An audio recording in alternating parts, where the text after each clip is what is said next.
হঠাৎ করে আমরা সিদ্ধান্ত নিয়েছি যে দূষণ পর্ষদ নিয়ন্ত্রণ আমাদের যে বোর্ড আছে, বোর্ডের যিনি মেম্বার সেক্রেটারি এবং আমাদের ইঞ্জিনিয়ার সায়েন্টিস্টদের নিয়ে আমরা ময়দানে আসলাম উজ্জ্বলনগরে। এবং হঠাৎ করে আমরা দেখেছি যে rubber plantation, rubber sheet based যে ইন্ডাস্ট্রিজগুলো আছে এদের অবস্থা। আমরা যে জায়গায় দাঁড়িয়ে আছি এটা সেন্ট্রালি ওয়েস্ট ওয়াটারকে পরিশুদ্ধ করে এই জলগুলোকে ছেড়ে দেওয়া হবে।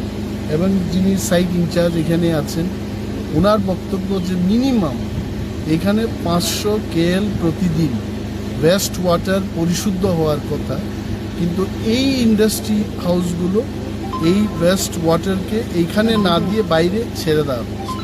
বাইরে দিয়ে এখন মানুষ দুর্গন্ধের কারণে এখানে থাকতে পারছে না। আমরা এইবার যারা পরিবেশের সাথে খেলাধুলা করবে, যারা দূষণ পর্ষদের বিধিনিষেধগুলো মানবে না, গাইডলাইনগুলো মানবে না, তাদের বিরুদ্ধে আমরা অ্যাকশন নেব। This can't happen like this.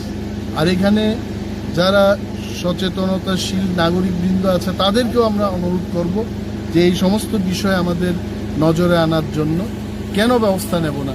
Member secretary Bishu কর্মকার সাহেব এখানে আছেন, আমি নিজে এই দপ্তরের মন্ত্রী আমি আছি, এখানে বিধায়িকা স্বপ্না দেববর্মা আছেন।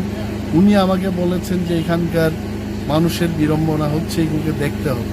তো আমরা চলে আসলাম এবং এই সমস্ত ইন্ডাস্ট্রি হাউসকে আমরা ছাড়ব। আইনের মধ্যে যা আছে আমরা দেখব। এই দুর্গন্ধ হয় তাদের বন্ধ করতে হবে, যা যা গাইডলাইন আছে এটা মানতে হবে। স্যার, এই দুর্গন্ধ বা এই পরিবেশ যে দূষণ হচ্ছে, এটাতে ক্লাইমেট চেঞ্জের যে পরিবেশটা, এটা কোনো এফেক্ট হবে? ক্লাইমেট চেঞ্জ এটা বিশাল ব্যাপার, কিন্তু আপাতত বায়ুকে দূষণ করছে, এই তো ব্যাপার। বিশুদ্ধ আছে, দূষিত বায়ু থেকে অক্সিজেন আমরা পাব। ডেফিনেটলি এটা অক্সিজেন না পেলে মানুষের বিরুদ্ধেই যাবে, লাংসের সমস্যা হবে, নানা রোগের সৃষ্টি হবে। তো সেই কারণে আমরা আসলাম যে কীভাবে এই দূষণকে নিয়ন্ত্রণে রাখা যায় তার ব্যবস্থা নেব।